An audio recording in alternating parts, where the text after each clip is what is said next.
Hello dear students. हम आज NCERT के अध्याय 11 फिजिक्स को हम दूसरा पार्ट हम देखेंगे। पहला पार्ट हम देख चुके हैं जिसमें हमने जो एक्सपेरिमेंटल काम जो है साइंटिस्ट का उसको देखा था कि क्या प्रायोगिक प्रेक्षण हैं। प्रायोगिक प्रेक्षण हम देख चुके थे कि किस प्रकार जो प्रकाश विद्युत धारा है, करंट है, फोटो इलेक्ट्रिक करंट है, वो जो तीन चीज़ों पर डिपेंड करती है उनके बारे में हमने देख लिया था। अलग अलग ग्राफ हमने देखे थे। अगर वो वीडियो आपने नहीं देखा है तो आप डिस्क्रिप्शन बॉक्स में जाके उसको देख लें, उसका लिंक वहाँ पे मिल जाएगा। तो अब हम देखेंगे कि प्रकाश विद्युत प्रभाव जो है उसकी व्याख्या को जो तरंग सिद्धांत है प्रकाश का वो कर पाया या नहीं कर पाया, और क्या क्या असफलताएं रही या उसकी सफलताएं रही। तो शुरू करते हैं कि प्रकाश की जो तरंग प्रकृति है वो 19वीं शताब्दी के अंत तक अच्छी तरह स्थापित हो गई थी, क्योंकि हमने जो घटनाएं हैं जो पिछले अध्याय में हमने पढ़ी थी, व्यतिकरण, विवर्तन और ध्रुवण, ये जो तीनों घटनाएं हैं इनकी संतोषजनक व्याख्या तरंग सिद्धांत कर पाया था। अब हम देखेंगे कि तरंग सिद्धांत वास्तव में होता क्या है। तरंग सिद्धांत में हम मानते हैं कि प्रकाश क्या है, एक विद्युत चुंबकीय तरंग है। विद्युत चुंबकीय जो स्पेक्ट्रम होता है उसमें अलग अलग प्रकार की तरंगें होती है। उन्हीं में से एक क्या है, दृश्य प्रकाश एक तरंग है जो विद्युत एवं चुंबकीय क्षेत्रों से मिलकर बनी होती है। देखिए, विद्युत चुंबकीय तरंग क्या होती है कि आकाश में चलती रहती है, स्थिति x और समय t के साथ बदलती रहती है। उसमें जो तरंग संचरण की दिशा है जिसको हम k से लिखते हैं, संचरण स्थिरांक से लिखते हैं, तो जो चुंबकीय क्षेत्र होता है और जो विद्युत क्षेत्र होता है वो ये तीनों जो चीज़ें हैं वो एक दूसरे के क्या होती है, लंबवत होती है, और ये निरंतर जो है वो चलती रहती है। इसमें ऊर्जा का जो होता है वो सतत प्रवाह होता है, किसी एक जगह पे वो कंसंट्रेटेड नहीं होती एनर्जी, वो पूरे स्पेस में वो बिखरी होती है, वो स्पेस में आगे निरंतर चलती रहती है। तो एक विद्युत चुंबकीय तरंगें हैं जो विद्युत एवं चुंबकीय क्षेत्रों से मिलकर बनी होती है, तथा जिस आकाशीय क्षेत्र में फैली होती है वहाँ का ऊर्जा का क्या होता है, सतत वितरण होता है। जहाँ भी ये फैली होती है वहाँ ऊर्जा क्या होती है, कंटिन्यूस होती है, सतत वितरण होता है, कोई फिक्स वैल्यू उसकी नहीं होती। जीरो से लेकर अनंत तक ऊर्जा सतत रूप से वितरित होती है। अब हम यह देखेंगे कि क्या प्रकाश का यह तरंग चित्रण, इसको हम क्या कहते हैं, तरंग चित्रण कहते हैं, वेव पिक्चर कहते हैं, कि पिछले अनुभाग में दिए गए जो प्रकाश विद्युत उत्सर्जन संबंधित जो प्रेक्षण हैं, जो एक्सपेरिमेंट किए गए, क्या उनकी व्याख्या कर सकता है। तो देखें, प्रकाश विद्युत उत्सर्जन के तरंग चित्रण के अनुसार धातु के पृष्ठ, जो पृष्ठ है जहाँ पर विकिरण की किरण पुंज पड़ती है, वहाँ पर स्वतंत्र इलेक्ट्रॉन विकृत ऊर्जा को सतत रूप से अवशोषण करते हैं। तो वो क्या करेंगे, सतत रूप से ऊर्जा का अवशोषण करेंगे कि भाई ये मेटल की कोई सरफेस है, वहाँ पे इलेक्ट्रॉन होंगे, इस पर क्या गिरेगा, प्रकाश गिरेगा, और ये ऊर्जा जो कैरी करते हैं वो क्या होते हैं, ये इस प्रकार से तरंगाग्र होते हैं, तरंगाग्र के रूप में ऊर्जा गिरती है। तो जब ये ऊर्जा गिरती है तो हर एक पार्ट से हर एक इलेक्ट्रॉन क्या करता है, ऊर्जा को अवशोषित करता है। तो एक पहला तरंगाग्र जैसे गिरा तो यहाँ से सारे इलेक्ट्रॉन ने कुछ कुछ ऊर्जा ग्रहण की, फिर दूसरा तरंगाग्र आएगा उससे कुछ ऊर्जा ग्रहण करेंगे। इस प्रकार से इनको एक ऊर्जा इकट्ठा करने में सफिशिएंट टाइम लगता है। ठीक है, तो इनका ये कहना है कि, इसको थोड़ा साफ कर लेते हैं, कि जितनी अधिक प्रकाश की तीव्रता होगी उतने ही अधिक विद्युत और चुंबकीय क्षेत्रों के आयाम होंगे। देखिए, क्लासिकल जो तरंग सिद्धांत है वो क्या कहता है कि जो तीव्रता होती है वो क्या होती है, आयाम के समानुपाती हो, आयाम के वर्ग के समानुपाती होती है। तो यहाँ आयाम किनका है, यहाँ एक तो विद्युत क्षेत्र का आयाम है E0, उसके समानुपाती होगी, E0 के स्क्वायर के, और एक B0 के स्क्वायर के, तो दोनों के आयाम के समानुपाती होगी। तो अगर तीव्रता अधिक है तो विद्युत क्षेत्र और चुंबकीय क्षेत्र का आयाम क्या होगा, अधिक होगा। और जो ऊर्जा होती है विद्युत चुंबकीय तरंगों की, जो ऊर्जा डेंसिटी होती है उसको हम लिखते हैं 1/2 epsilon not E not square, जो औसत ऊर्जा होती है। यानी कि ऊर्जा जो है वो किसके समानुपाती है, आयाम के वर्ग के समानुपाती है, और तीव्रता भी क्या है, आयाम के वर्ग के समानुपाती है। तो तीव्रता बढ़ रही है तो ऊर्जा भी बढ़ रही है। तो इसका मतलब क्या होगा कि जैसे तीव्रता बढ़ेगी तो प्रत्येक इलेक्ट्रॉन जो है उसके द्वारा अवशोषित ऊर्जा का मान भी क्या होगा, बढ़ेगा। तो जैसे तीव्रता बढ़ रही है वैसे ही इलेक्ट्रॉन द्वारा अवशोषित ऊर्जा का मान भी बढ़ रहा है। तो इस चित्रण के अनुसार तो फिर प्रकाशिक इलेक्ट्रॉन की जो उच्चतम गतिज ऊर्जा है, तो भाई अगर ऊर्जा बढ़ रही है इलेक्ट्रॉन के द्वारा अवशोषित जो जो तो वो सतह से बाहर आएगा तो उसकी गतिज ऊर्जा भी बढ़ेगी। तो इसका मतलब अगर हम तीव्रता को केवल तीव्रता को ही बढ़ा दें, चाहे प्रकाश की आवृत्ति कुछ भी हो, इस तरंग सिद्धांत के अनुसार अगर तीव्रता बढ़ा दें और आवृत्ति पर ध्यान ना दें तो भी क्या होगा, एक सफिशिएंट टाइम बाद इलेक्ट्रॉन को इतनी ऊर्जा मिल जाएगी कि जो है बाहर निकल सके सतह से। तो यहाँ ये कहना है कि चाहे प्रकाश की आवृत्ति कुछ भी हो, एक पर्याप्त तीव्र विकिरण पुंज पर्याप्त समय में, ये बात इंपॉर्टेंट है कि इसको टाइम लगेगा, क्योंकि पहले एक तरंगाग्र से सारे इलेक्ट्रॉन ऊर्जा लेंगे, फिर दूसरा तरंगाग्र आएगा, फिर तीसरा तरंगाग्र आएगा, इस प्रकार इसको सफिशिएंट टाइम लगता है। टाइम तो लगता है, ये बात है, लेकिन इसका कहना है कि टाइम चाहे लगे पर अगर सफिशिएंट टाइम हो जाता है तो अगर तीव्रता ज़्यादा है तो इलेक्ट्रॉनों को इतनी पर्याप्त ऊर्जा मिल जाएगी कि चाहे प्रकाश की आवृत्ति कुछ भी हो, उससे क्या होगा, इलेक्ट्रॉन धातु की सतह से बाहर निकलने में समर्थ होगा, जो इनके धातु पृष्ठ से बाहर निकालने के लिए आवश्यक निम्नतम ऊर्जा से अधिक होगी। तो जो ऊर्जा उसको मिल जाएगी वो धातु पृष्ठ से बाहर निकलने के लिए आवश्यक जो निम्नतम ऊर्जा है, यानी कि क्या कहते हैं उसको, कार्यफलन से ज़्यादा ऊर्जा उनको मिल जाएगी, लेकिन एक सफिशिएंट टाइम के बाद। तो इसलिए एक दहली आवर्ती का अस्तित्व नहीं होना चाहिए। तो इन्होंने तो सिरे से ही निकाल दिया कि भाई दहली आवर्ती जैसी चीज़ कुछ होनी ही नहीं चाहिए। अगर हमारे पास इतनी तीव्रता की प्रकाश, इतनी तीव्रता का लाइट है जिसको हम आपतित कर रहे हैं, तो कुछ समय बाद अपने आप वो ऊर्जा इकट्ठी होती होती इतनी ऊर्जा इलेक्ट्रॉन को मिल जाएगी कि उसको वो जो है कार्यफलन के बराबर ऊर्जा मिल जाएगी और वो धातु के पृष्ठ से बाहर आ जाएगा। तो दहली ऊर्जा जैसी कोई चीज़ ही नहीं होनी चाहिए भाई। बट लेकिन हमने जो एक्सपेरिमेंट किए थे उसमें तो ये सब, इन सब बातें क्या है, ये तो उनका सीधा सीधा विरोध कर रही है। तो लेकिन हम तो एक्सपेरिमेंट को ही सही मानते हैं ना, हम आपकी थ्योरी को तब तक सही नहीं मानेंगे जब तक कि वो हमारे एक्सपेरिमेंट पे खरी नहीं उतरती।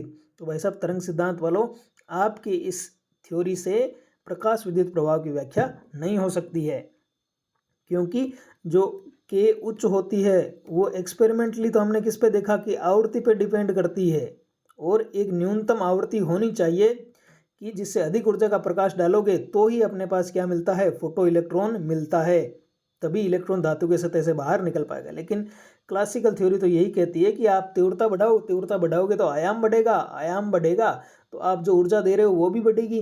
तो धीरे धीरे करके एक तरंगाग्र, दूसरा तरंगाग्र, तीसरा तरंगाग्र ऐसे आएगा तो सफिशिएंट टाइम बाद इलेक्ट्रॉन को इतनी ऊर्जा मिल जाएगी, चाहे प्रकाश की आवृत्ति कुछ भी हो, कि वो धातु की सतह से बाहर निकल पाए, वो चंगुल से फ्री हो जाएगा धातु के। लेकिन ऐसा नहीं होता है। तो और एक और हम बात देख लेते हैं कि आगे हमें यह ध्यान रखना होगा कि तरंग चित्रण में इलेक्ट्रॉन द्वारा ऊर्जा का क्या होता है, सतत अवशोषण विकिरण के पूरे तरंगाग्र पर होता है। तो विकिरण का जो पूरा तरंगाग्र है वहाँ से इलेक्ट्रॉन जो है वो अपनी ऊर्जा लेते हैं सारे इलेक्ट्रॉन। तो एक तरंगाग्र आएगा, उससे कुछ ऊर्जा लेंगे, तो एक बार में ही उनको इतनी ऊर्जा नहीं मिल जाएगी कि वो तुरंत बाहर आ जाएं, जबकि एक्सपेरिमेंटली हमने देखा था कि तुरंत इलेक्ट्रॉन क्या आ जाते हैं, बाहर आ जाते हैं। तो इनका कहना है कि अतः प्रति इलेक्ट्रॉन प्रति इकाई समय में अवशोषित ऊर्जा क्या होती है, बहुत कम होती है। और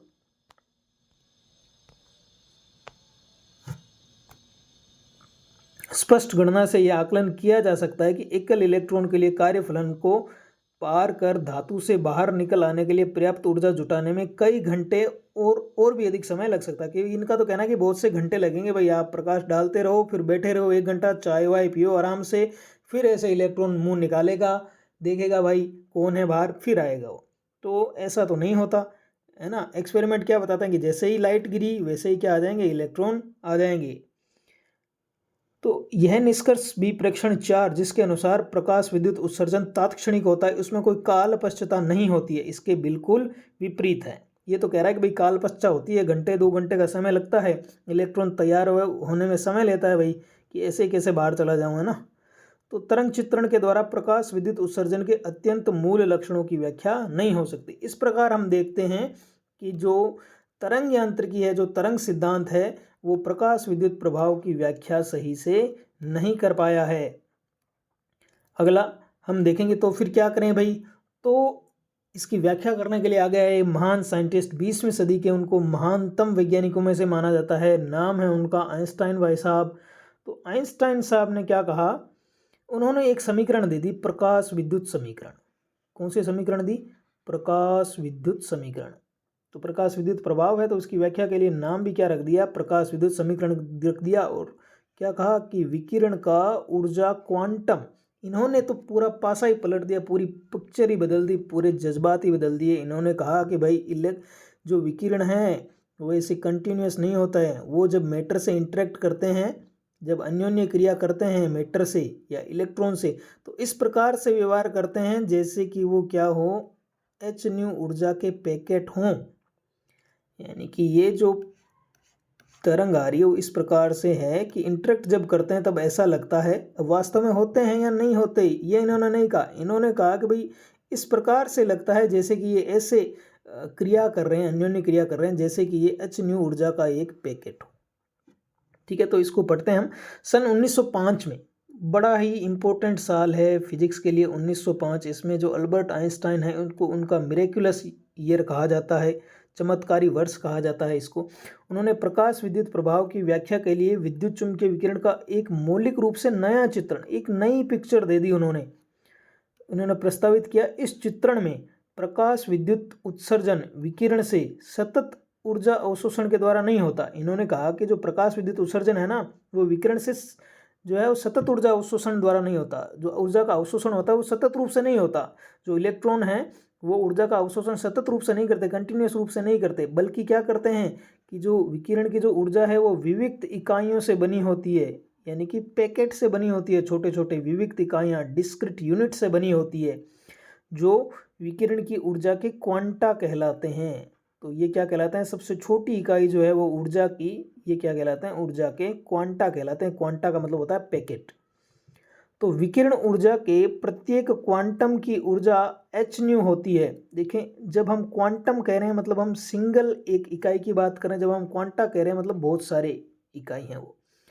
तो जहाँ क्वांटम की ऊर्जा कितनी होती है, एक जो सिंगल क्वांटम है उसकी ऊर्जा कितनी होती है, उसकी ऊर्जा होती है एच न्यू, जहाँ पे एच क्या है, प्लांक स्थिरांक है, और न्यू क्या है, प्रकाश की आवृत्ति है। तो चूंकि उसको एक्सपेरिमेंट करने में आवृत्ति पिक्चर में आ रही थी, तो कहीं ना कहीं इन्होंने सोचा कि भाई ये जो आवृत्ति है इसको हमें किसी फॉर्मूले में लाना पड़ेगा। तो एच क्या है, एच है प्लांक नियतांक, जिसकी वैल्यू होती है 6.6 गुणा 10⁻⁻34 जूल सेकेंड। और न्यू क्या है, न्यू है प्रकाश की आवृत्ति, जहाँ एच प्लांक स्थिरांक है और न्यू है प्रकाश की आवृत्ति। तो प्रकाश विद्युत प्रभाव में एक इलेक्ट्रॉन विकिरण के एक क्वांटम की ऊर्जा अवशोषित करता है।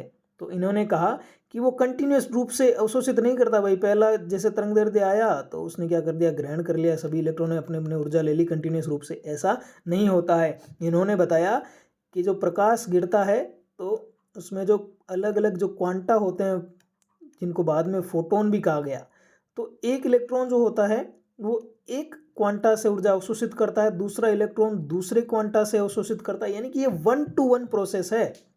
ठीक है, एक क्वांटा और एक इलेक्ट्रॉन, ऐसा नहीं कि कंटिन्यूस जीरो से लेकर कुछ भी जो ऊर्जा गिरी वो उसने अवशोषित कर ली फिर अगले तरंगाग्र का वेट किया, ऐसा नहीं। तुरंत जो फोटोन आया उसकी ऊर्जा को एक इलेक्ट्रॉन ने एब्जॉर्ब कर लिया और वो बाहर निकल गया। अगर उसकी जो ऊर्जा जो फोटोन की गिरी वो अगर वो ज़्यादा है, किससे, जो अपने फाई है कार्यफलन, उससे अगर ज़्यादा है तो यदि ऊर्जा का यह अवशोषित क्वांटम इलेक्ट्रॉन के लिए धातु की सतह से बाहर निकल के आने के लिए निम्नतम आवश्यक ऊर्जा, जिसको अपन क्या कहते हैं, कार्यफलन कहते हैं, न्यूनतम आवश्यक ऊर्जा सतह पर आने के लिए, इससे अधिक होता है, तब उत्सर्जित इलेक्ट्रॉन की अधिकतम और गतिज ऊर्जा कितनी होगी। भाई कार्यफलन तो क्या है, न्यूनतम है, कि इतनी तो न्यूनतम चाहिए ही चाहिए। ठीक है, तो जो फिर जो बाहर निकल के आया उसकी गतिज ऊर्जा क्या होगी, अधिकतम होगी। तो अधिकतम गतिज ऊर्जा वाला जो इलेक्ट्रॉन है उसकी जो अधिकतम गतिज ऊर्जा वो क्या होगी। भाई देखें, ऊर्जा संरक्षण क्या कहता है कि जो कुल ऊर्जा आपतित हुई, ऊर्जा जो हो रही है वो क्या हो रही है, एक तो आपतित हो रही है, वो क्या काम आ रही है, दो काम में आ रही है। एक तो क्या, पहले उसको धातु की सतह से बाहर निकलना है, धातु की सतह से बाहर निकलना है तो कितनी ऊर्जा देनी पड़ेगी, φ0 देनी पड़ेगी।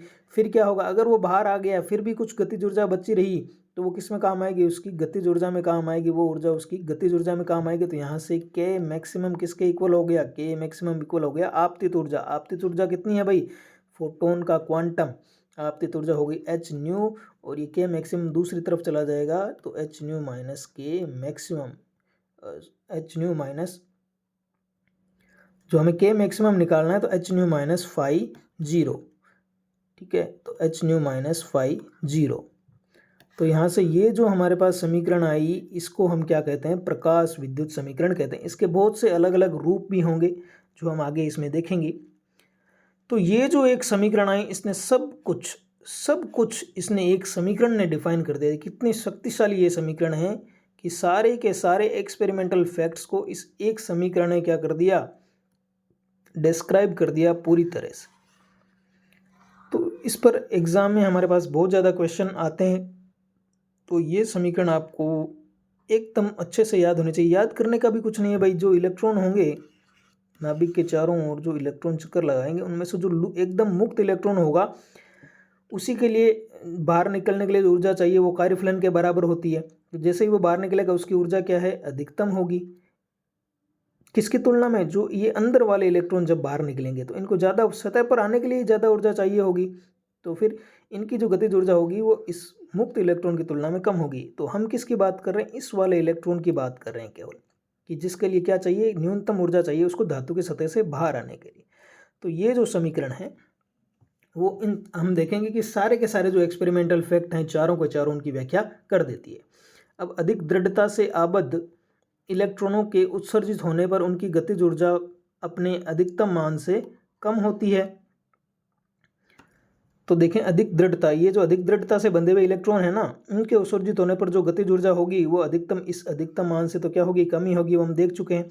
ध्यान दें कि किसी आवृत्ति के प्रकाश की तीव्रता, अब यहाँ देखें आप कि तीव्रता से क्या मतलब है यहाँ पे। अब हमने क्योंकि इनको क्या कह दिया, इनको हमने कह दिया कि ये क्वांटा होते हैं।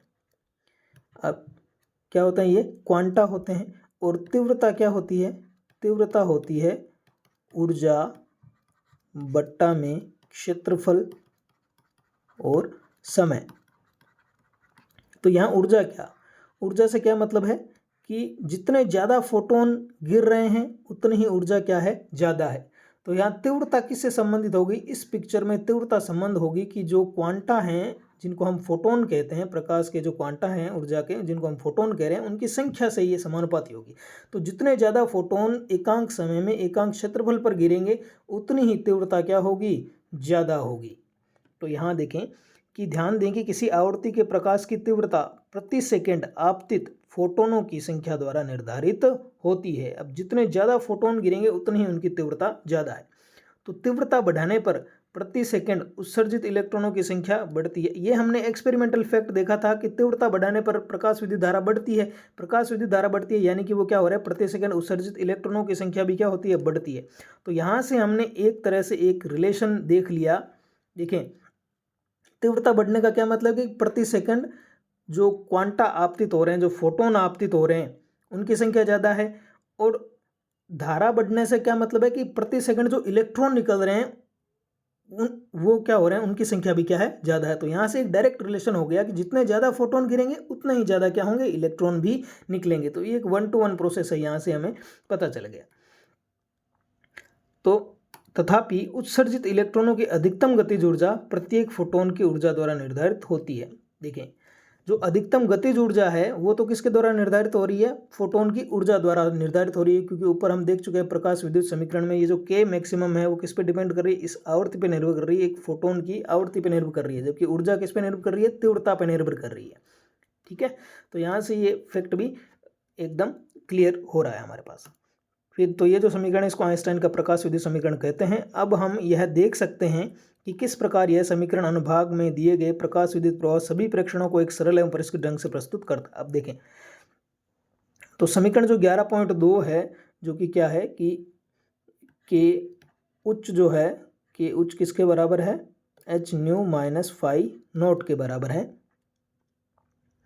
तो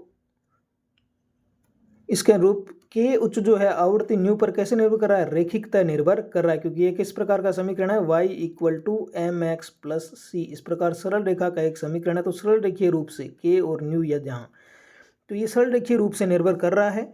और विकिरण की तीव्रता पर ये बिल्कुल भी निर्भर नहीं कर रहा है। तीव्रता यहाँ पे कहीं भी इस इक्वेशन में तीव्रता नहीं है, तो ये तीव्रता पे निर्भर नहीं कर रहा है। तो ये हमारा एक जो एक्सपेरिमेंटल फैक्ट था वो इससे प्रूव हो गया। ऐसा इसलिए हुआ क्योंकि आइंस्टाइन के चित्रण में प्रकाश विद्युत प्रभाव एकल इलेक्ट्रॉन द्वारा विकिरण के एकल क्वांटम के अवशोषण से उत्पन्न होता है। तो इस चीज़ का क्या मतलब है कि प्रकाश विद्युत प्रभाव जो है वो उसमें क्या होता है कि जैसे ही एक फोटोन गिरता है वो एक इलेक्ट्रॉन उसको क्या कर लेता है, उसकी ऊर्जा को अवशोषित कर लेता है। तो ये 1-to-1 प्रोसेस है। इसमें बहुत सारे इलेक्ट्रॉनों से ऊर्जा नहीं लेता है इलेक्ट्रॉन, केवल किससे लेता है, एक इलेक्ट्रॉन से ऊर्जा लेता है। तो जो बाहर निकलेगा तो उसकी गतिज ऊर्जा भी उस जो फोटोन जो है जो निकल रहा है उसकी आवृत्ति पर ही निर्भर करेगी, क्योंकि जो फोटोन की ऊर्जा है वो होती है एच न्यू। तो ये यहाँ से हमारे पास क्लियर हो गया कि ये 1-to-1 इंटरेक्शन है। फिर क्या कहा कि विकिरण की तीव्रता तीव्रता क्या होती है, हमने अभी ऊपर देखा, जो कि ऊर्जा क्वांटमों की संख्या प्रति इकाई क्षेत्रफल प्रति इकाई समय, कि कितने फोटोन गिर रहे हैं प्रति एकांक समय में प्रति एकांक क्षेत्रफल, तो इस मूल क्रिया के लिए असंगत है। तो इससे कोई संबंध नहीं है। यहाँ तो केवल किसकी बात हो रही है, एक इलेक्ट्रॉन और एक फोटोन की बात हो रही है। तो तीव्रता तो यहाँ पिक्चर में ही नहीं आएगी। इसलिए जो अधिकतम गतिज ऊर्जा है वो कैसे निर्भर करती है, केवल आवृत्ति पर ही निर्भर करती है। अब हम दूसरी बात देखेंगे कि जो है वो दहली आवृत्ति की आवश्यकता क्यों हुई। देखें के उच्च क्या है, गतिज ऊर्जा है। क्या गतिज ऊर्जा कभी ऋणात्मक हो सकती है? देखें जो जनरल फॉर्मूला होता है 1/2 mv²। देखें 1/2 तो एक संख्या है, m क्या है, द्रव्यमान। किसी राशि का द्रव्यमान नेगेटिव नहीं होता, ये हमेशा क्या होता है, पॉजिटिव होता है। वेग है, वेग नेगेटिव हो सकता है, पर हमने क्या लिया, इसका स्क्वायर लिया है, तो ये भी क्या होगा, हमेशा पॉजिटिव होगा। तो 3 पॉजिटिव राशियों को अगर मल्टीप्लाई करें तो आंसर भी कैसा आता है, हमेशा पॉजिटिव ही आता है। तो गतिज ऊर्जा कभी भी क्या नहीं हो सकती, ऋणात्मक नहीं हो सकती है। तो अगर गतिज ऊर्जा ऋणात्मक नहीं हो सकती तो हमने क्या लिखा था कि के मैक्सिमम जो था वो किसके इक्वल था, के मैक्सिमम इक्वल था हमारे पास H nu minus phi naught. तो ये क्या होना चाहिए, ये होना चाहिए ग्रेटर देन 0, क्योंकि गतिज ऊर्जा क्या होती है, हमेशा पॉजिटिव होती है, ग्रेटर देन 0 होती है। तो अगर इसको हम सोल्व करेंगे तो फाई 0 को दूसरी तरफ ले जाएंगे तो हमारे पास आ जाएगा h nu greater than phi 0। तो यहाँ से क्या आ जाएगा कि new greater than phi 0/h, यानी कि आवृत्ति जो है वो इस एक संख्या से क्या होनी चाहिए, बड़ी होनी चाहिए। और इसी को हमने क्या कह दिया, दहली आवृत्ति कह दिया, न्यू 0 कह दिया। यानी कि न्यू हमेशा क्या होना चाहिए, न्यू 0 से ज़्यादा होना चाहिए। और यहाँ से न्यू 0 की डेफिनेशन क्या आ जाएगी कि फाई 0 = एच न्यू 0। तो ये एक रिलेशन हो गया किसमें, कार्यफलन में और दहली आवृत्ति में, कि फाई 0 = हो गया एच न्यू 0। तो फाई 0 की जगह हम क्या लिख सकते हैं, एच न्यू 0 भी लिख सकते हैं। तो ये हमारे पास रिलेशन आ गया, ये हम न्यू 0 ऐसे निकाल सकते हैं, या फिर हम लिख सकते हैं फाई 0 = एच न्यू 0। तो समीकरण 11.3 ये जो लिखी हुई है, इसके अनुसार कार्यफलन के अधिकतम मान के लिए प्रकाशिक इलेक्ट्रॉन उत्सर्जित करने के लिए आवश्यक न्यूनतम अथवा दहली आवृत्ति न्यू 0 का मान अधिक होगा।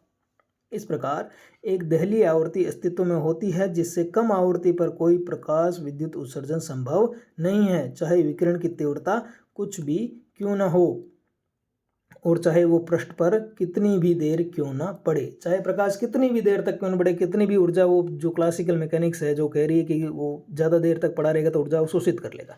लेकिन एक्सपेरिमेंटली ये देखा गया कि जब तक उसकी जो आवृत्ति है वो दहली आवृत्ति से अधिक नहीं होगी तब तक ऐसा कुछ भी नहीं होगा। तो यहाँ इसने जो आइंस्टाइन था उनके सिद्धांत ने पूरी तरह से इन एक्सपेरिमेंटल फैक्ट को इन्होंने यहाँ पे बता दिया है। चलते हैं आगे। नेक्स्ट हम देखेंगे अगला प्रेक्षण को ये कैसे प्रूव करता है। इस चित्रण में जो हमने नई पिक्चर देखी, फोटोन पिक्चर, विकिरण की तीव्रता जैसा ऊपर परिलक्षित है, ऊर्जा क्वांटा की संख्या, ऊर्जा क्वांटा मतलब कैसा, फोटोन, तो फोटोन की संख्या प्रति इकाई क्षेत्रफल प्रति इकाई समय के अनुक्रमानुपाती होती है। तो जितनी अधिक संख्या में ऊर्जा क्वांटा या फोटोन उपलब्ध होंगे उतनी ही अधिक संख्या में इलेक्ट्रॉन ऊर्जा क्वांटा का अवशोषण करेंगे। मैंने पहले ही बताया कि ये क्या है, 1-to-1 प्रोसेस है। जितने ज़्यादा ऊर्जा क्वांटा होंगे उतनी ही ज़्यादा क्या होंगी, इलेक्ट्रॉन ऊर्जा का उत्सर्जन, ऊर्जा का अवशोषण करेंगे और उतने ही इलेक्ट्रॉन क्या निकलेंगे, बाहर निकलेंगे, यदि जो आवृत्ति है प्रकाश की वो क्या है, दहली आवृत्ति से ज़्यादा है।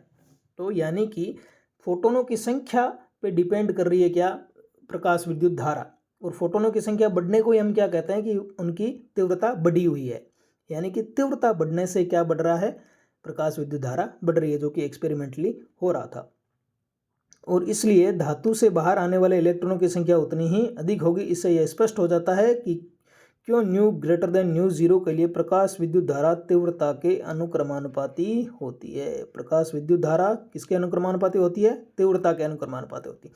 भाई तीव्रता ज़्यादा मतलब फोटोन ज़्यादा, और फोटोन ज़्यादा तो उतने ही इलेक्ट्रॉन ज़्यादा निकलेंगे, और इलेक्ट्रॉन ज़्यादा मतलब उतनी ही विद्युत धारा ज़्यादा। तो ये यहाँ से स्पष्ट हो गया। अगला हम देख रहे हैं पॉइंट कि आइंस्टाइन के चित्रण में प्रकाश विद्युत प्रभाव में एक इलेक्ट्रॉन के द्वारा प्रकाश के एक क्वांटम का अवशोषण मूल प्राथमिक प्रक्रिया होती है। तो सबसे जो फंडामेंटल जो प्रक्रिया है वो क्या है कि एक इलेक्ट्रॉन के द्वारा एक ही क्वांटम का अवशोषण होता है, एक ही फोटोन का अवशोषण होता है। ये सबसे मूल प्राथमिक प्रक्रिया है।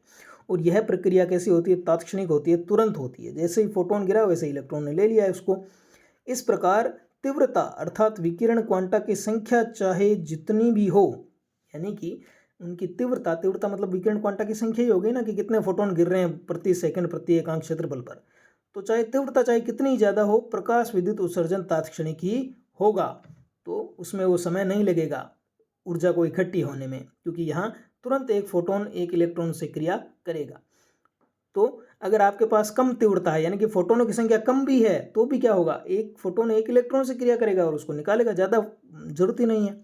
जरूरत किसकी है? कि आवृत्ति ज़्यादा होनी चाहिए उस एक पर्टिकुलर फोटोन की। तो उत्सर्जन में विलंब नहीं होगा, क्योंकि मूल प्राथमिक प्रक्रिया वही रहेगी, चाहे कम फोटोन हो चाहे ज़्यादा फोटोन हो। तीव्रता से केवल यह निर्धारित होता है कि कितने इलेक्ट्रॉन इस प्राथमिक प्रक्रिया में भाग ले सकने वाले हैं। ठीक है, तो तीव्रता से तो केवल क्या पता चलेगा कि इतने ज़्यादा फोटोन है तो इतने ज़्यादा इलेक्ट्रॉन निकलेंगे। ठीक है, तो इलेक्ट्रॉनों की संख्या से ही प्रकाश विद्युत धारा के परिमाण का निर्धारण होता है। तो फोटोनों की संख्या से तो केवल क्या होता है? प्रकाश विद्युत धारा का निर्धारण होता है। अब आगे देखें कि समीकरण 11.1 और प्रकाश विद्युत समीकरण 11.1 क्या थी कि हमने लिखा था कि φ0 जो है, जो K मैक्सिमम है, सॉरी φ0 नहीं, K मैक्सिमम जो वो किसके इक्वल था? EV0, जहाँ पे V0 क्या था? निरोधी विभव था। तो जो अधिकतम गतिज ऊर्जा वाले इलेक्ट्रॉनों को भी रोक दे, वो वैसा विभव क्या था? निरोधी विभव था, जो हमने ऋणात्मक विभव लगाया था संग्राहक प्लेट पर। तो K मैक्सिमम की जगह हम EV0 रखेंगे इस बार। तो हमारे पास समीकरण क्या थी? समीकरण हमारे पास थी कि K मैक्सिमम K उच्च बराबर था h न्यू माइनस φ0। तो इस K उच्च की जगह हमने रख दिया क्या? EV0। तो EV0 बराबर h न्यू माइनस φ0। अगर nu greater than nu zero है तो यहाँ से E का दोनों तरफ डिवाइड कर देंगे तो हमारे पास ये समीकरण आ जाएगी V0 equal to h upon e nu minus φ/E। ये कैसा इक्वेशन? ये एक सरल रेखा का इक्वेशन है, स्ट्रेट लाइन का इक्वेशन है, जिसका समीकरण होता है y equal to mx plus C. यहाँ देखें y एक्स पर हम रखेंगे V0, x एक्स पर हम रखेंगे न्यू यानी कि आवृत्ति, x एक्स पर आवृत्ति रखेंगे, y एक्स पर V0 रखेंगे। तो ये किसको दिखाएगा? ये दिखाता है उस तरंग की ढाल को, यानी कि वो x एक्स से कितना कोण बना रहा है, tan थीटा उसका।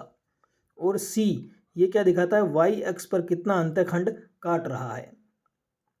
तो अगर हम इसको देखें तो जैसे हम क्या बनाएंगे, ये इस प्रकार से x एक्स पर तो हम क्या लेंगे? आवृत्ति लेंगे, y एक्स पर हम क्या लेंगे? V0 लेंगे। ये ऐसा ग्राफ जो एक्सपेरिमेंटली हमें प्राप्त हुआ था। तो देखें इसकी ढाल तो क्या है? पॉजिटिव है, तो पॉजिटिव ढाल वाला ग्राफ बनेगा। बट यहाँ पे जो c है, y एक्स पे जो अंतःखंड है वो नेगेटिव है, यानी कि वो नेगेटिव पे काटेगा। y एक्स पे कैसे काटेगा? y एक्स पे वो नेगेटिव में काटेगा, यानी कि यहाँ पे काटेगा वो y एक्स में, और ढाल पॉजिटिव है तो कुछ ऐसी लाइन मिलेगी। तो ये जो पॉइंट है ये क्या कहलाएगा? इसका ये जो अंतःखंड है ये किसके बराबर है? φ0 बट्टा E के बराबर।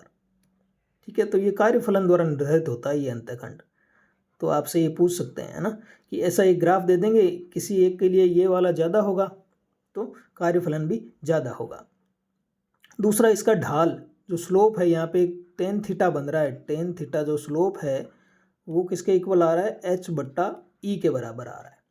तो ढाल जो है, ढाल किसके बराबर आ रहा है? h बट्टा E के बराबर यहाँ पे आ रहा है।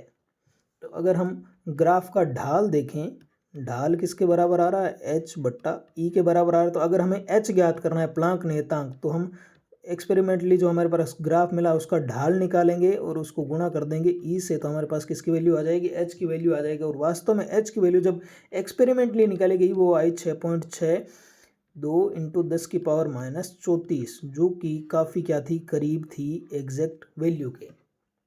तो यहाँ पे क्या हो गया, सत्यापन हो गया किसका, प्रकाश विद्युत प्रभाव का। ठीक है, तो ये मिलीकन ने ऐसा एक्सपेरिमेंट किया था, वो करना तो आइंस्टाइन को गलत साबित करना चाहते थे, लेकिन ये वास्तव में क्या हो गया, वो सही साबित हो गए। तो क्या ब्यूटी है देखें एक्सपेरिमेंट की, फिजिक्स की। तो आपको ये समझ आया होगा। ग्राफ एक बार और बना के दिखा देता हूँ मैं कि भाई ये समीकरण कैसी है, ये है, ये y लिखेंगे, y equal to M X plus C. तो ये जो c होता है वो क्या होता है, वाई एक्स पे अंतःखंड होता है। अगर ये पॉजिटिव होता है तो ग्राफ जो है वो वाई एक्स पर ऊपर की ओर शुरू होता है। तो इधर तो क्या आवृत्ति ली, इधर क्या लिया, इधर लिया हमने वी नॉट। तो अगर ये पॉजिटिव होता सी, ये वाली चीज़, तो ग्राफ यहाँ पॉजिटिव वैल्यू से शुरू होता, लेकिन अभी का क्या है, इसका मान नेगेटिव है।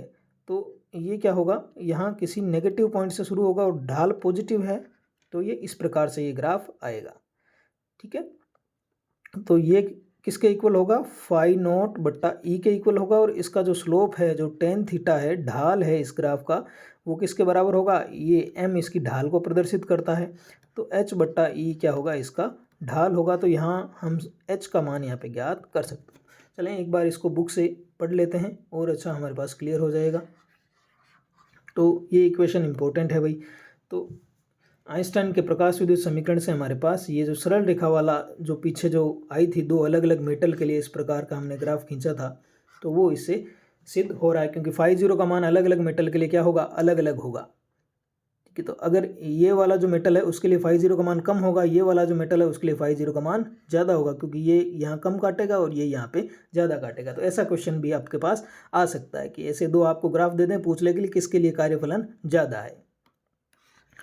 तो यह एक महत्वपूर्ण परिणाम है। इससे यह प्रागुक्ति होती है कि V0 के विरुद्ध न्यू का वक्र एक सरल रेखा होता है जिसकी ढाल कितना है, h बट्टा ई है, जो पदार्थ की प्रकृति पर निर्भर नहीं करता। ये जो ढाल है वो सेम ही रहता है। देखें दोनों जो ग्राफ है उनके लिए ये चेंज होता है, केवल ढाल क्या रहता है, सेम ही रहता है। तो कोई सा भी पदार्थ हो, ढाल सबके लिए क्या रहेगा, सेम रहेगा। तो कोई से भी पदार्थ के लिए हम वहाँ से h का वैल्यू ज्ञात कर सकते हैं, जो ढाल सेम रहेगा। तो 1906 से 1916 के मध्य मिलिकन ने, तो मिलिकन जो वैज्ञानिक थे जिन्होंने क्या निकाला था, चार्ज निकाला था, क्वांटीकरण निकाला था, इलेक्ट्रॉन जो चार्ज होता है किसी वस्तु पर, आवेश जो होता है। तो आइंस्टाइन के प्रकाश विद्युत समीकरण को असत्यापित करने के लिए, देखें क्या करना चाहते थे, ये असत्यापित करना चाहते थे, और इसलिए प्रकाश विद्युत प्रभाव पर प्रयोगों की श्रृंखला की उन्होंने प्रयोग, बहुत सारे एक्सपेरिमेंट किए। फिर चित्र 11.5 में दर्शाए अनुसार उसने सोडियम के लिए प्राप्त सरल रेखा का ढाल मापा। तो उन्होंने क्या किया, सोडियम के लिए एक्सपेरिमेंट किया और उसका ढाल क्या किया, उन्होंने मापा। और ई का मान उन्होंने पहले ही ज्ञात कर लिया था। ई का मान ज्ञात कर उपयोग कर उसमें प्लांक स्थिरांक एच का मान उन्होंने निर्धारित किया था, और एच का मान कितना आया, 6.626 इसके निकट था, जिसे बिल्कुल ही भिन्न संदर्भ में ज्ञात किया गया था। तो एक अलग से एक्सपेरिमेंट, ऐसा प्रकाश विद्युत प्रभाव को ना मान के बिल्कुल अलग ही संदर्भ में उस एच की वैल्यू जो ज्ञात की गई थी वो भी इतनी आई थी और इन प्रयोगों से भी इतनी आई। तो इसका मतलब वैल्यू तो ये सही है। तो इस प्रकार से 1916 में मिलिकन ने आइंस्टाइन के प्रकाश विद्युत समीकरण को असत्यापित करने के स्थान पर क्या कर दिया, उसकी सत्यता को स्थापित कर दिया। क्या बात है। प्रकाश क्वांटा की परिकल्पना एवं एच तथा फाई जीरो के मान जो अन्य प्रयोगों से प्राप्त मानों से मेल रखते हैं, तो बहुत सी धातुओं के लिए कर दी, तो सरल रेखा प्राप्त हुई, तो उसकी ढाल तो सेम ही रहेगी, तो वहाँ से एच के सभी के लिए सेम मान प्राप्त हुए। तो के निर्धारण के उपयोग से प्रकाश विद्युत प्रभाव के आइंस्टाइन के चित्रण को स्वीकारा गया। बहुत सारे एक्सपेरिमेंट किए, फिर लास्ट में जाके इस चित्रण को स्वीकार करना ही पड़ा। तो मिलिकन ने प्रकाश विद्युत समीकरण को बड़ी परिशुद्धता से कई क्षारीय धातुओं के लिए विकिरण आवृत्तियों के विस्तृत परास के लिए इन्होंने क्या किया, सत्यापित किया। फिर मिलिकन ने भी मान लिया और उन्होंने बहुत से एक्सपेरिमेंट किए और सब एक्सपेरिमेंट में इनकी सत्यता को क्या किया, सिद्ध किया। तो इस प्रकार से पहले जो हम मानते आ रहे थे कि जो विकिरण है वो क्या होता है, तरंग रूप में होता है, ऊर्जा का जो है वो सतत वितरण होता है, ये बात को वैसे स्वीकार्य तो है ये बात, लेकिन जो प्रकाश विद्युत प्रभाव उसकी व्याख्या करने के बाद एक और कंसेप्ट आ गया कि प्रकाश की क्या होती है, कणीय प्रकृति भी होती है। कुछ जो विशिष्ट अभिक्रियाएं हैं उनमें प्रकाश ऐसे व्यवहार करता है जैसे कि वो क्या हो, एक कण हो, और उस कण को क्या नाम दे दिया, फोटोन नाम दे दिया। जो प्रकाश ऊर्जा का क्वांटा जो था, इसको कहते हैं अपन प्रकाश ऊर्जा का क्वांटम। प्रकाश ऊर्जा का जो क्वांटम है उसको हमने क्या नाम दे दिया है, फोटोन। तो चलिए इसको पढ़ते हैं कि प्रकाश विद्युत प्रभाव ने इस विलक्षण तथ्य को प्रमाणित किया कि प्रकाश किसी द्रव्य के साथ अन्योन्य क्रिया में इस प्रकार व्यवहार करता है। देखें यहाँ एक नाम दिया हुआ है अन्योन्य क्रिया। अब ये अन्योन्य क्रिया क्या होती है, सिंपल क्रिया क्यों नहीं कह दिया कि द्रव्य के साथ क्रिया। देखें यही फिजिक्स की ब्यूटी है। अन्योन्य क्रिया मतलब एक तो क्रिया कर रहा है, दूसरा भी प्रतिक्रिया कर रहा है। तो हमने जो 11वीं क्लास उनमें पढ़ा था कि अगर कोई क्रिया होती है तो उसके विपरीत क्या होती है, प्रतिक्रिया होती है। तो इसमें दोनों एक साथ क्रिया करते हैं, इसलिए इनको नाम दिया जाता है अन्योन्य क्रिया। तो प्रकाश और द्रव्य यानी कि पदार्थ अगर अन्योन्य क्रिया करते हैं तो प्रकाश ऐसे व्यवहार करता है जैसे कि यह क्वांटा अथवा ऊर्जा के पैकेट का बना हो। अब इन्होंने ऐसा नहीं कहा कि वास्तव में ये पैकेट ही होता है, इन्होंने तो कहा ये इस प्रकार से व्यवहार करता है। तो यहाँ उन्होंने ये भी खारिज नहीं किया कि केवल क्या होता है, यह क्वांटा ही होता है, एक ऊर्जा का पैकेट ही होता है, एक कण ही होता है, ऐसा उन्होंने नहीं कहा। उन्होंने कहा कि कुछ स्थिति में प्रकाश की अन्योन्य क्रिया इस प्रकार से होती है कि जैसे ये क्या करे, इस प्रकार व्यवहार करता है जैसे यह क्वांटा अथवा ऊर्जा के पैकेट का बना हो। ठीक है, कितनी अच्छी लाइन है, मतलब इसको अगर आप एक एक शब्द को पढ़ें तो काफ़ी अच्छी है। तो यहाँ ये कभी भी सिद्ध नहीं होता, आप ऐसा नहीं कहेंगे कि प्रकाश क्या है, प्रकाश एक कण है, बिल्कुल नहीं। हम ऐसा नहीं, हम ऐसा कहेंगे कि ये कुछ स्थितियों में इस प्रकार से व्यवहार करता है जैसे कि ये एक कण हो, एक ऊर्जा पैकेट बना हो, और कुछ स्थितियों में ऐसे व्यवहार करता है जैसे कि एक तरंग हो। तो क्या प्रकाश ऊर्जा के क्वांटम को किसी कण से संबद्ध किया जा सकता है? आइंस्टाइन एक महत्वपूर्ण परिणाम पर पहुंचे कि प्रकाश क्वांटम को संवेग h न्यू बटा c से संबद्ध किया जा सकता है। तो इन्होंने ऊर्जा तो क्या दी, ऊर्जा तो हो गई, इस क्वांटम की ऊर्जा हो गई h न्यू, और संवेग क्या हो गया, संवेग हो गया h न्यू बट्टा c। तो इससे संबंध किया जा सकता है। तो ऊर्जा भी हो गई, संवेग भी हो गया, तो जिसके लिए दोनों होती है उसको हम कह सकते हैं, उससे कण से संबंध कर सकते हैं। तो ऊर्जा के साथ साथ संवेग का निश्चित मान इसका प्रबल सूचक है कि प्रकाश क्वांटम को कण से संबद्ध किया जा सकता है। इस कण को बाद में क्या नाम दे दिया, फोटोन नाम दे दिया। प्रकाश के कण जैसे व्यवहार को AH कॉम्पटन, एक तो प्रकाश विद्युत प्रभाव में तो ये हो ही गया था कि कण जैसा व्यवहार करता है, ये होता है कि नहीं होता है ये अलग बात है, लेकिन ये व्यवहार इसी प्रकार करता है कि इलेक्ट्रॉन के द्वारा एक्स किरणों के प्रकीर्णन। तो एक्स किरणें जो हमने क्या हुआ, किसी धातु की सतह पर डाली तो उनका क्या हुआ, प्रकीर्णन हुआ। तो उस प्रयोग से क्या हो गया, ये पुनः पुष्ट हो गया 1924 में, फिर इसको बल मिल गया। तो दो घटनाएं हो गई, एक प्रकाश विद्युत प्रभाव, एक कॉम्पटन प्रभाव। तो सैद्धांतिक भौतिकी में योगदान तथा प्रकाश विद्युत प्रभाव के अपने कार्य के लिए आइंस्टाइन को 1921 में भौतिकी का नोबेल पुरस्कार प्रदान किया गया। तो आइंस्टाइन जो है उनको कब नोबेल पुरस्कार दिया गया, 1921 में, कि प्रकाश विद्युत प्रभाव के लिए उन्होंने व्याख्या की, उसकी उन्होंने थ्योरी दी थी। और तो दोनों जो वैज्ञानिक है, दोनों देखें एक दूसरे को क्या थे, थोड़ा मिलिकन ने तो उनको गलत सिद्ध करने का भी प्रयास किया था, लेकिन वास्तव में दोनों ही जो वैज्ञानिक थे वो बहुत ही अव्वल दर्जे के वैज्ञानिक थे, उनके अपने अपने योगदान हैं। तो जो दूसरे वैज्ञानिक थे मिलिकन, तो उन्होंने क्या किया था, विद्युत के मूल आवेश इलेक्ट्रॉन के आवेश को निकाला था, और प्रकाश विद्युत प्रभाव पर उन्होंने क्या किया था, एक्सपेरिमेंटल कार्य किया था। आइंस्टाइन ने तो थ्योरी दी थी, इन्होंने क्या किया था, एक्सपेरिमेंटल कार्य करके उसको प्रूव किया था। तो 1923 में मिलिकन को भी क्या मिला, नोबेल पुरस्कार दिया गया था। 1921 में आइंस्टाइन को मिला, 1923 में मिलिकन को भी मिला। हम विद्युत चुम्बकीय विकिरण के फोटोन चित्रण का सारांश निम्नानुसार दे सकते हैं। तो अब इस फोटोन जो चित्रण है इसका सारांश हम देखते हैं।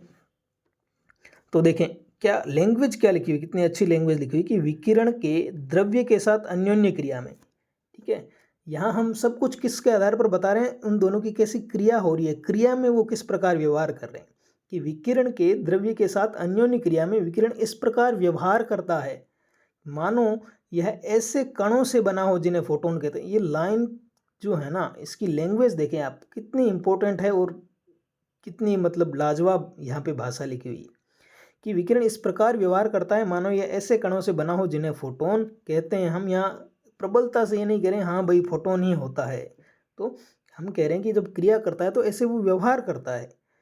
चलें दूसरा पॉइंट, प्रत्येक फोटोन की ऊर्जा E इक्वल टू कितनी होती है, एच न्यू होती है, और संवेग P इक्वल टू क्या होता है, एच न्यू अपॉन सी होता है, जहाँ प्रकाश की चाल कितनी है, C है। अब तीसरा पॉइंट देखें, एक निश्चित आवृत्ति न्यू, हमने एक आवृत्ति फिक्स कर दी, न्यू आवृत्ति फिक्स कर दी तो तरंग दैर्ध्य भी फिक्स हो गया। देखिए आवृत्ति और तरंग दैर्ध्य में क्या संबंध होता है, nu equal to h upon lambda, तो न्यू फिक्स कर दी तो लेमड़ा भी क्या हो गया, फिक्स हो गया। कि सभी फोटोनों की ऊर्जा, अगर आपने आवृत्ति फिक्स कर दी तो उसकी ऊर्जा भी फिक्स हो गई ना, क्योंकि E इक्वल टू क्या हो गया, एच न्यू, तो इस आवृत्ति के सभी फोटोनों की ऊर्जा इतनी ही होगी। तो ठीक है, तो ऊर्जा भी फिक्स हो गई और संवेग भी फिक्स हो गया, क्योंकि संवेग क्या है, एच न्यू बट्टा सी, तो न्यू फिक्स तो संवेग भी फिक्स और ऊर्जा भी फिक्स, तो इनकी ऊर्जा क्या होगी, फिक्स हो गई। विकिरण की तीव्रता चाहे जो भी हो, तीव्रता से मतलब कितने फोटोन है भाई उसमें, है ना, वो तो फोटोनों की संख्या है, उससे हमें क्या, लेकिन जो हर एक जो फोटोन है उसकी ऊर्जा किससे डिफाइन हो रही है, आवृत्ति से डिफाइन हो रही है। किसी दी गई तरंगदैर्ध्य के प्रकाश की तीव्रता बढ़ाने पर, अगर आप तीव्रता बढ़ा रहे हो मतलब क्या, फोटोनों की संख्या बढ़ा रहे हो प्रति सेकंड, तो किसी दिए गए क्षेत्र से गुजरने वाले प्रति सेकंड फोटोनों की संख्या ही बढ़ती है, उनकी ऊर्जा नहीं। हर एक फोटोन की ऊर्जा तो किससे निर्धारित होती है, उसकी आवृत्ति से निर्धारित होती है। तो आप तीव्रता चाहे कितनी ही बढ़ा लो, हर एक फोटोन की ऊर्जा क्या रहेगी, फिक्स रहेगी। अतः फोटोन की ऊर्जा विकिरण की तीव्रता पर निर्भर नहीं करती, ये एक गलत कंसेप्ट है क्लासिकल मैकेनिक्स। अब हम बात देखते हैं कि फोटोन विद्युत उदासीन होते हैं और विद्युत तथा चुंबकीय क्षेत्रों के द्वारा विक्षेपित नहीं होते। तो फोटोन जो है वो विद्युत उदासीन होते हैं, इन पे कोई आवेश नहीं होता। फोटोन जो है उस कण पे आवेश नहीं होता, तो विद्युत और चुंबकीय क्षेत्रों के द्वारा ये विक्षेपित नहीं होते, कोई आवेश ही नहीं है। तो अगला पॉइंट देखें, फोटोन कण संघट, कि भाई एक तो कण है और एक क्या है, फोटोन है, तो इनके बीच जो टक्कर होगी, संघट मतलब टक्कर, तो टक्कर में क्या होता है, कुल ऊर्जा और कुल संवेग क्या रहते हैं, संरक्षित रहते हैं। तो इसमें ऊर्जा भी संरक्षित रहेगी और संवेग भी संरक्षित रहेगा, कुल ऊर्जा और कुल संवेग संरक्षित रहता है। लेकिन क्या संरक्षित नहीं रहता, इसमें फोटोनों की संख्या संरक्षित नहीं रह सकती। फोटोनों की जो संख्या है वो संरक्षित नहीं रह सकती, फोटोनों की संख्या कम या ज़्यादा हो सकती है। फोटोन या तो अवशोषित हो सकता है अथवा एक नया फोटोन सृजित हो सकता है, ये बड़ी इंपॉर्टेंट बात है। तो हमने प्रकाश विद्युत प्रवाह की बहुत अच्छे तरह से व्याख्या कर दी, आइंस्टाइन साहब ने थे। तो थोड़ा आइंस्टाइन के बारे में पढ़ लेते हैं। इस 20वीं सदी के जो महानतम वैज्ञानिकों में से इनसे गिना जाता है, काफ़ी अच्छा यहाँ पे एक नोट दे रखा है इन्होंने। तो अल्बर्ट आइंस्टाइन जो जन्मे थे, वो कहाँ जन्मे थे, वो जर्मनी में जन्मे थे, उन नामक स्थान पर जन्मे थे, और आज तक के विश्व के भौतिक विदों में सर्वाधिक महान ये माने जाते हैं। उनका विस्मयकारी जीवन, उनके सन 1905 में, बड़ा ही इम्पोर्टेंट ईयर है, हर एक फिजिक्स में इंटरेस्ट रखने वाले को ये ईयर पता होना चाहिए कि 3 क्रांतिकारी शोध पत्र, 3 रिसर्च पेपर उन्होंने निकाले थे। पहला जो रिसर्च पेपर था उसमें प्रकाश क्वांटा, जिन्हें अब फोटोन कहा जाता है, इसकी धारणा प्रस्तुत की और प्रकाश विद्युत प्रभाव के उस लक्षण की व्याख्या की जिसे विकिरण का चिर प्रतिष्ठित तरंग सिद्धांत नहीं बता सकता। जो तरंग सिद्धांत नहीं बता सका उसकी व्याख्या उन्होंने फोटोन सिद्धांत पे की। और जो दूसरा रिसर्च पेपर था, शोध पत्र था, वो ब्राउनी गति के सिद्धांत को विकसित किया उन्होंने।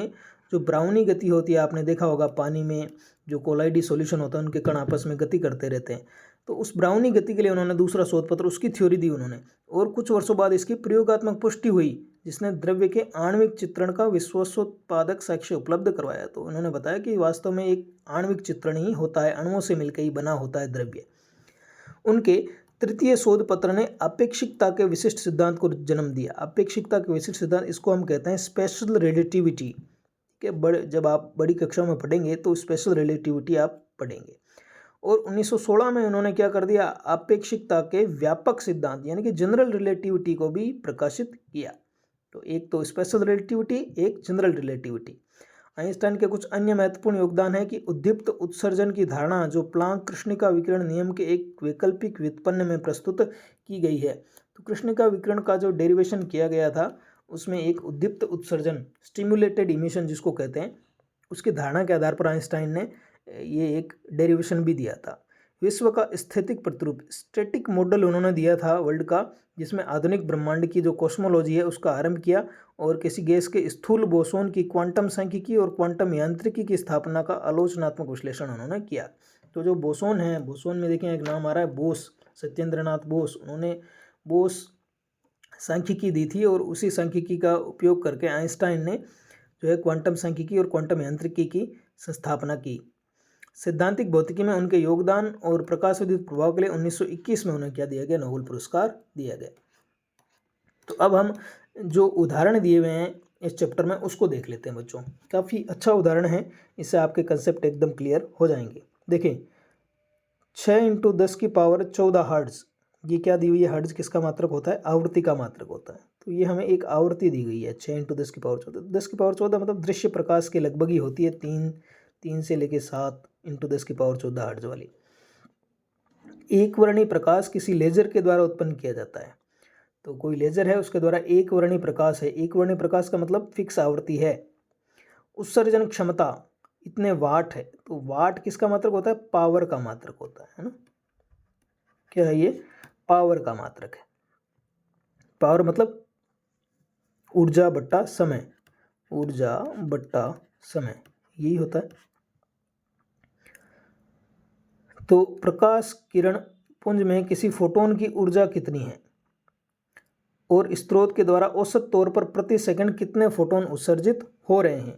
तो प्रति सेकंड कितने फोटोन उत्सर्जित हो रहे हैं, तो ऊर्जा को हम लिख सकते हैं n, और एक फोटोन की ऊर्जा मान लो कितनी है, E है, तो बट्टा में समय, ये T हो गया।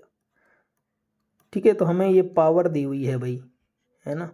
एक आवृत्ति दी हुई है तो हम ऊर्जा ज्ञात कर लेंगे और हमें n/T ज्ञात करना है कि प्रति सेकंड कितने फोटोन आपतित हो रहे हैं। तो पहला हम देखते हैं कि प्रकाश किरण पुंज में किसी फोटोन की ऊर्जा कितनी है। फोटोन की ऊर्जा किस पे निर्भर करती है भाई, आवृत्ति पे निर्भर करती है। E बराबर क्या हो गया, h न्यू हो गया। h का मान हमें पता है 6.6 × 10⁻34, और आवृत्ति दी हुई है तो इसको हल करेंगे तो अपने पास प्रत्येक फोटोन की ऊर्जा आ जाएगी। दूसरा हमें क्या दी हुई है, पावर दी हुई है। पावर क्या होता है, ऊर्जा बट्टा समय। ऊर्जा को हमने लिख लिया n × प्रत्येक फोटोन की ऊर्जा और बट्टा में समय t। तो यहाँ हमें क्या ज्ञात करना है, n/T निकालना है, यानी कि प्रति सेकंड में कितने फोटोन उत्सर्जित हो रहे हैं।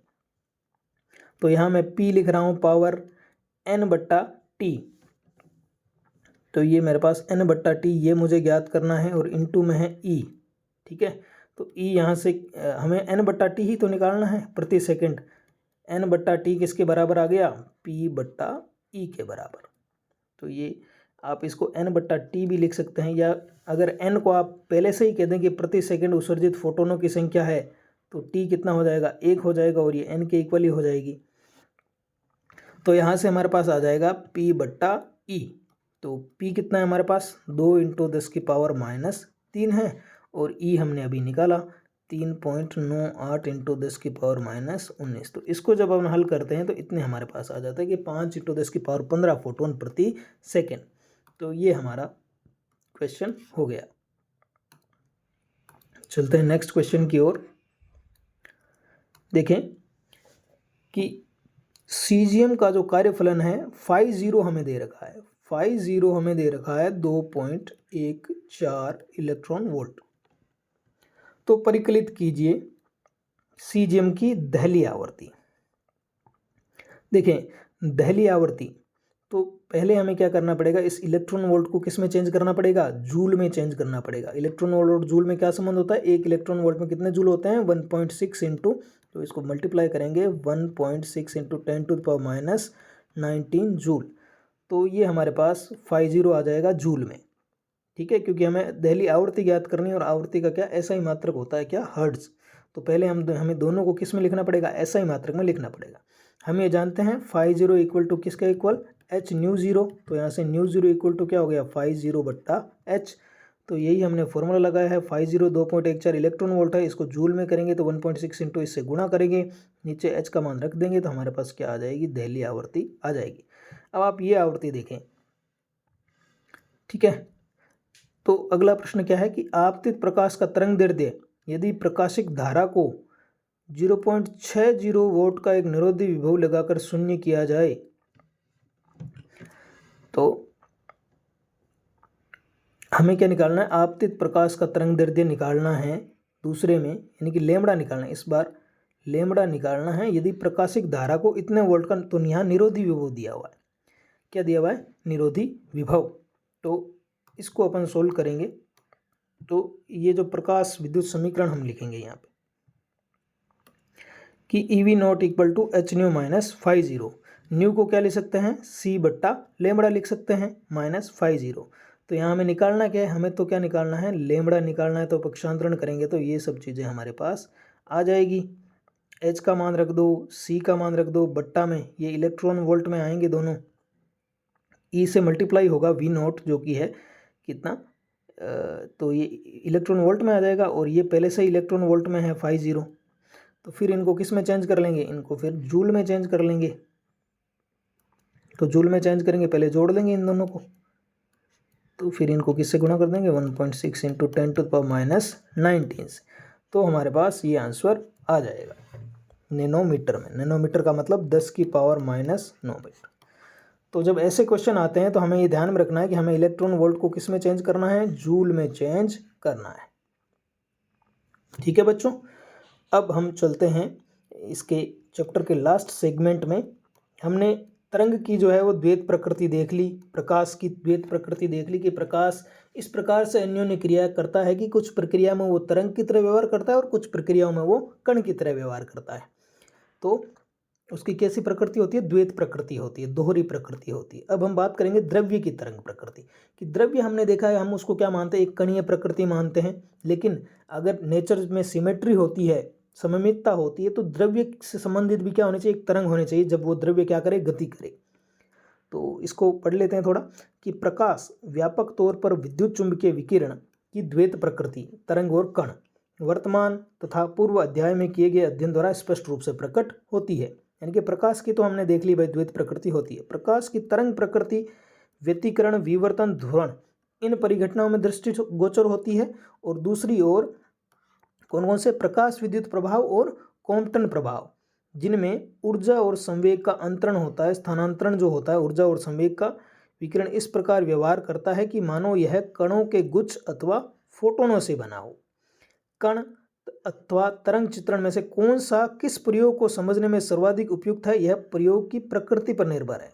तो हम कौन सा प्रयोग कर रहे हैं, उसमें कौन इसकी व्याख्या कर पा रहा है, ये किस पे पूरी तरह से प्रयोग की प्रकृति पर निर्भर है। उदाहरण के लिए, अपने नेत्रों से किसी वस्तु को देखने की सुपरिचित घटना में दोनों ही चित्रण महत्वपूर्ण है। अगर हम आंखों से देख रहे हैं तो उस वस्तु को देखने के लिए सुपरिचित घटना में दोनों ही चित्रण महत्वपूर्ण है। देखें, नेत्र लेंस द्वारा प्रकाश को एकत्र कर फोकस करने की प्रक्रिया को देखिए। जब हम छोटी क्लासों में पढ़ते थे कि जो आंखों का जो लेंस है ना, उसके द्वारा प्रकाश को एकत्र कर फोकस किया गया। उसके द्वारा क्या करेंगे, उसको हम क्या मानेंगे, किरण प्रकृति मानते हैं, और वो क्या करता है, लेंस जो है उनको एकत्र करके फोकस करता है।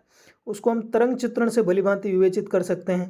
ठीक है, परंतु इसका शलाकाओं एवं शंकुओं, जो रेटिना होता है उसमें शलाकाएं और शंकु होते हैं इस प्रकार के, जिनसे हमें कलर का आभास होता है, उनके द्वारा अवशोषण में फोटोन चित्रण की आवश्यकता होती है। तो अगर उनको हम समझाना चाहते हैं कि कैसे अवशोषण होता है, तो उसमें क्या होता है, फोटोन चित्रण की आवश्यकता होती है। तो ये पूरी तरह से इस बात पर निर्भर है कि कौन सी प्रक्रिया हम देख रहे हैं। अब ये तो चलो हो गई प्रकाश के लिए। तो अब हम बात करते हैं कि एक स्वाभाविक प्रश्न यह उठता है कि यदि विकिरण की द्वैत प्रकृति तरंग तथा कण है, तो क्या प्रकृति के कण जो होते हैं वो भी तरंग जैसा लक्षण प्रदर्शित करेंगे। तो भाई हमने विकिरण को तो देख लिया कि दोनों प्रदर्शित करता है, तो क्या जो कण होते हैं, जो सूक्ष्म कण होते हैं, इलेक्ट्रॉन प्रोटॉन, क्या ये भी क्या तरंग प्रकृति प्रदर्शित करते हैं। तो इस बात पे गौर किया किसने, 1924 में एक फ्रांसीसी भौतिक वैज्ञानिक थे, लुईस विक्टर दे ब्रोगली। अब हम हिंदी में तो इसको क्या कह रहे हैं, दे ब्रोगली कह रहे हैं, लेकिन फ्रेंच जब बोलते हैं तो उसमें हम कहेंगे लुई विक्टर दे ब्रोए। इनको क्या कहेंगे हम, दे ब्रोए कहेंगे, दे ब्रोगली नहीं कहेंगे। ठीक है, तो अगर आप फ्रेंच में इसको बोलना चाहते हैं, फ्रेंच पसंद होती है वैसे लोगों को, तो दे ब्रोए इसको पुकारा जाता है। तो उन्होंने एक निर्भीक परिकल्पना को प्रस्तुत किया। उन्होंने क्या किया, एक हाइपोथेसिस दी, एक परिकल्पना दी। देखिए परिकल्पना क्या होती है, परिकल्पना होती है कि इन्होंने कुछ फिक्स मान ली चीज़ें, और उन चीज़ों के आधार पर अब वो जो है इसकी जो घटनाएं हो रही हैं उनकी व्याख्या करेंगे। अगर उनकी घटनाओं की व्याख्या हो रही है तब हम मान लेते हैं कि ये परिकल्पना क्या है, अच्छी है, ये वास्तव में सही है। तो उन्होंने एक परिकल्पना को प्रस्तुत किया कि पदार्थ के गतिमान जो कण होते हैं, यहाँ ये ध्यान में रखना कैसे कण, गतिमान कण, स्थिर कण नहीं, कि पदार्थ के जो गतिमान कण हैं उपयुक्त परिस्थितियों में तरंग सदृश गुण प्रदर्शित कर सकते हैं। कि जो पदार्थ होते हैं उनके जो गतिमान कण होते हैं, इलेक्ट्रॉन, प्रोटॉन आदि, उपयुक्त परिस्थितियों में तरंग सदृश, तरंग के जैसे गुण प्रदर्शित कर सकते हैं। उसने यह तर्क दिया कि प्रकृति कैसी है, सममित है, प्रकृति में सिमेट्री है। दो मूल भौतिक सत्ताओं, जो सबसे फंडामेंटल जो हमारे पास सत्ताएं हैं, एक तो द्रव्य है और एक ऊर्जा है, इनका भी सममित लक्षण होना चाहिए, इनमें भी सिमेट्री होनी चाहिए। यदि विकिरण द्वैत लक्षण है तो द्रव्य का भी क्या होना चाहिए, द्वैत लक्षण होना चाहिए। तो दे ब्रोगली ने प्रस्तावित किया कि संवेग P के कण के साथ जुड़ी तरंगदैर्ध्य लैम्ब्डा, देखें कण जो होता है उसके गुण को कौन प्रदर्शित करता है, संवेग प्रदर्शित करता है, जिसमें द्रव्यमान इंटू वेग, तो ये होता है। तो संवेग जो प्रदर्शित करता है वो कण के गुण को और तरंग के गुण को कौन प्रदर्शित करता है, तरंगदैर्ध्य। तो इनमें एक संबंध होता है, इनमें एक जो संबंध है वो किस प्रकार है कि लैम्ब्डा इक्वल टू होता है H/P। ये आपको मेन बेसिक दे ब्रोगली का सिद्धांत है, लैम्ब्डा इक्वल टू H/P, जहाँ लैम्ब्डा किसको प्रदर्शित करता है, तरंग प्रकृति को प्रदर्शित करता है, और P जो संवेग है वो कणीय प्रकृति को प्रदर्शित करता है, P बराबर द्रव्यमान इंटू वेग, जहाँ m तो कण का द्रव्यमान है और v इसकी चाल है। समीकरण 11.5 को दे ब्रोगली का संबंध, या फिर फ्रेंच में कहें दे ब्रोए रिलेशन, और द्रव्य तरंग के तरंगदैर्ध्य लैम्ब्डा, ये जो लैम्ब्डा है ये क्या है, जो द्रव्य से संबंधित तरंग है उसको क्या नाम दे दिया, द्रव्य तरंग नाम दे दिया, उसके तरंगदैर्ध्य लैम्ब्डा को दे ब्रोगली तरंगदैर्ध्य कहते हैं। द्रव्य का द्वैत स्वरूप दे ब्रोगली के संबंध में स्पष्ट है, जो द्वैत स्वरूप है वो दे ब्रोगली के संबंध में स्पष्ट है। समीकरण 11.5 की बाईं ओर लैम्ब्डा तरंग का लक्षण है, जबकि दाईं ओर संवेग कण का विशिष्ट लक्षण है। ये बात हमने पहले ही कर ली। प्लांक स्थिरांक h दोनों लक्षणों को क्या करता है, संयोजित करता है। समीकरण 11.5 एक पदार्थ कण के लिए मूलतः एक परिकल्पना है। क्या है, एक परिकल्पना है ये पदार्थ कण के लिए, जिसकी तर्क संगति केवल प्रयोग के द्वारा ही परखी जा सकती है। ये तो इन्होंने तो परिकल्पना दी, अब वैज्ञानिकों का काम क्या है कि आप एक्सपेरिमेंट करें और इसको कसौटी पर कसें, इसको परखें कि क्या ये सही है। तथापि यह देखना रोचक है कि यह एक फोटोन के द्वारा भी संतुष्ट होता है। एक फोटोन के लिए हमने देखा था ना कि P इक्वल टू होता है h/c। तो यहाँ पे हम क्या कह सकते हैं कि इसको अगर अपन लिखें, इसको लिखना चाहें इस रूप में, दे ब्रोगली के रूप में, तो हम लिखेंगे P बराबर h, तो उसमें भी आ रहा था, यहाँ क्या आ रहा था, h/लैम्ब्डा आ रहा था, तो बट्टा में यहाँ c पहले से ही है और न्यू ऊपर आ रहा था, इसको मैं लिख सकता हूँ c/न्यू। तो ये हो जाएगा h/p। तो यहाँ h/p किसके बराबर है,